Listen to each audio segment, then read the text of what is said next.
उद्धव ठाकरे हो या आदित्य ठाकरे मेरे शत्रु नहीं, विचार अलग हो सकते हैं। महाराष्ट्र के डिप्टी सीएम देवेंद्र फडणवीस के प्रेस कॉन्फ्रेंस, शरद पवार पर निशाना। संजय राउत ने बात करते समय सोच समझकर और संयम बनाए रखना जरूरी है।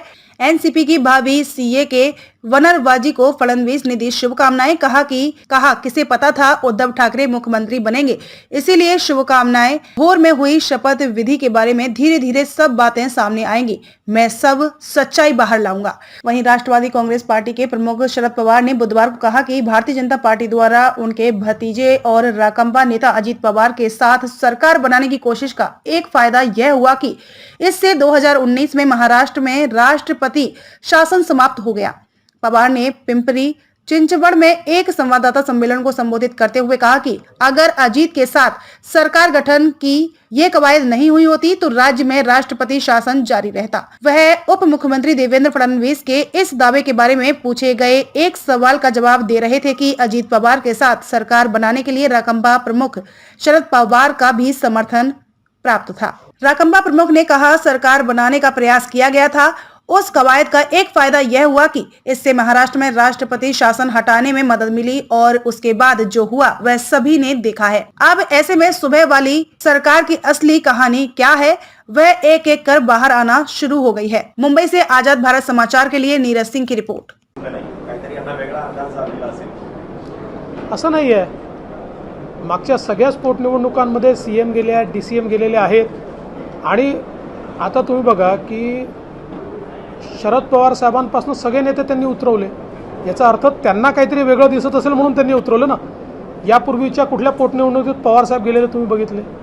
जात नव्हते, गेले पवार साहेब। असं निवडणूक प्रत्येक गांभीर्याने घ्यायची असते, त्यामुळे शेवटी मतं मागण्याकरता जाणं याला लाज काय वाटायची?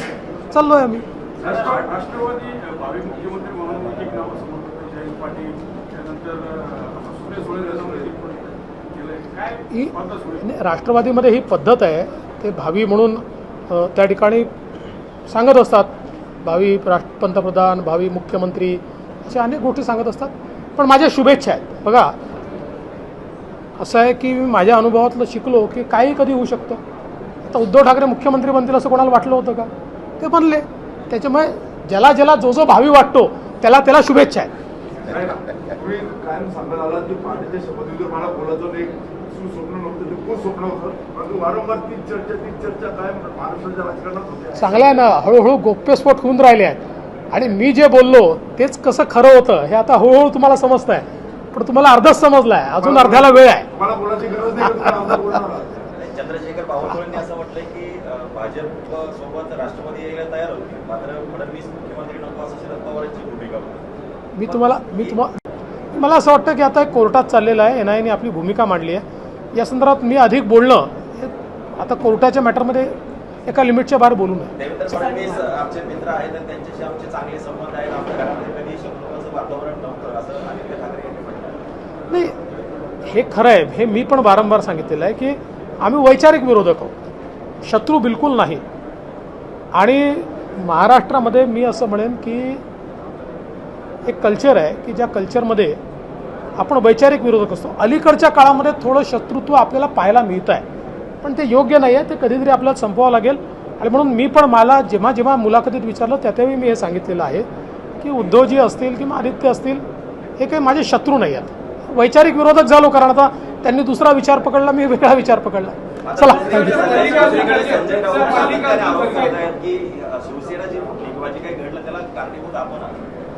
संजय राऊतांना माझी क्षमता जी आहे ती अधिक वाटते आहे, त्यांना फार माझ्या क्षमतेवर विश्वास आहे, याबद्दल आभार मानूया। पण तुम्हाला एक सांगतो की अलीकडच्या काळामध्ये संजय राऊत जे बोलत आहेत ते फार गांभीर्याने घेण्यासारखं नाही आहे। आणि दुर्दैवाने आता शेवटी कसं आहे की एका पक्षाचे ते प्रवक्ते आहेत, एका पक्षाचे ते नेते आहेत, त्यामुळे त्यांच्या लेवलच्या नेत्यांनी बोलताना काही संयम पाळले पाहिजेत, काही थोडं मला असं वाटतं की किमान काही वस्तुस्थिती पाहून बोललं पाहिजे किंवा ॲटलिस्ट लोकांना खरं वाटेल असं तरी बोललं पाहिजे अशी अपेक्षा आहे। पण शेवटी त्यांचा प्रश्न चाललोय आम्ही। राष्ट्रवादी भावी मुख्यमंत्री म्हणून एक नाव समोर होतं, जयंत पाटील, त्यानंतर सुप्रिया सुळे ही नाही, राष्ट्रवादीमध्ये ही पद्धत आहे. ते भावी म्हणून त्या ठिकाणी सांगत असतात, भावी पंतप्रधान, भावी मुख्यमंत्री, अशा अनेक गोष्टी सांगत असतात. पण माझ्या शुभेच्छा आहेत. बघा, असं आहे की मी माझ्या अनुभवातलं शिकलो की काही कधी होऊ शकतं. आता उद्धव ठाकरे मुख्यमंत्री बनतील असं कोणाला वाटलं होतं का? ते बनले. त्याच्यामुळे ज्याला ज्याला जो जो भावी वाटतो त्याला त्याला शुभेच्छा आहेत. तुम्ही कायम सांगत आला की पार्टीच्या शपथविधीवर मला बोलायचं एक सुस्वप्न नव्हतं, ते खूप स्वप्न होतं. परंतु वारंवार तीच चर्चा कायम महाराष्ट्राच्या राजकारणात होते. चांगलं आहे ना, हळूहळू गोप्यस्फोट होऊन राहिले आहेत. आणि मी जे बोललो तेच कसं खरं होतं हे आता हळूहळू तुम्हाला समजतं आहे. पण तुम्हाला अर्धच समजलं आहे, अजून अर्ध्याला वेळ आहे. मला बोलायची गरज नाही, तुम्ही बोलणार आहात. चंद्रशेखर बावनकुळेंनी असं म्हटलंय की भाजप सोबत राष्ट्रवादी यायला तयार होती, मात्र फडणवीस मुख्यमंत्री नको असं शरद पवारांची भूमिका होती. मी तुम्हाला सांगितलं ना, तुम्हाला अर्ध कळलंय. मी काही बोललो की समोरून दुसरी गोष्ट बोलली जाते आणि त्यामुळे गोष्टी बाहेर येतात.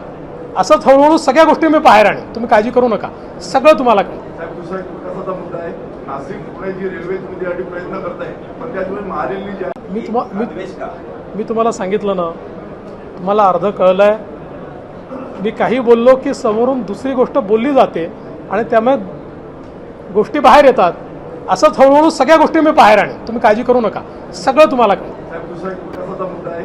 नाशिक पुणे जी रेल्वे तुम्ही त्यासाठी प्रयत्न करताय, पण त्याच्यामुळे महारेलनी जी आहे की आम्ही भूसंपादनाला पैसे देऊ शकत नाही आणि मदत करू शकत नाही, तो थांबा, असं पत्र नाशिकच्या जिल्हाधिकाऱ्यांना दिलं. त्यांनी हे पत्र दिलं असेल तर ते आमच्याशी कुठली सल्लामसलत न करता दिलेलं आहे. पूर्ण पैसा आम्ही त्याच्याकरता तयार ठेवलेला आहे. परवा माननीय मंत्र्यांकडे बैठक झाल्यानंतर मंत्र्यांनी एवढेच आम्हाला निर्देश दिले की जे प्रेझेंटेशन त्यांच्यासमोर झालं सुधारित, त्या सुधारित प्रेझेंटेशनवर आधारित DPR हा सादर करा, जेणेकरून तो कॅबिनेटला नेता येईल. त्यामुळे त्या प्रकल्पाकरता कुठेही पैसे कमी पडणार नाहीत. आणि अशा प्रकारचं पत्र गेलं असेल तर हे पत्र का दिलं याचा जाब विचारला जातो. गौतम नवरत्नाच्या संदर्भात NIA सांगितलंय की ते ISI शी संबंधित आहे. सगळे प्रकरण मला असं वाटतं की आता कोर्टात चाललेलं आहे. NIA ने आपली भूमिका मांडली आहे. या संदर्भात मी अधिक बोलणं आता कोर्टाच्या मॅटरमध्ये एका लिमिटच्या बाहेर बोलू नये. देवेंद्र फडणवीस आमचे मित्र आहेत आणि त्यांच्याशी आमचे चांगले संबंध आहेत. आमच्या घरामध्ये कधी शत्रुत्वाचं वातावरण नव्हतं असं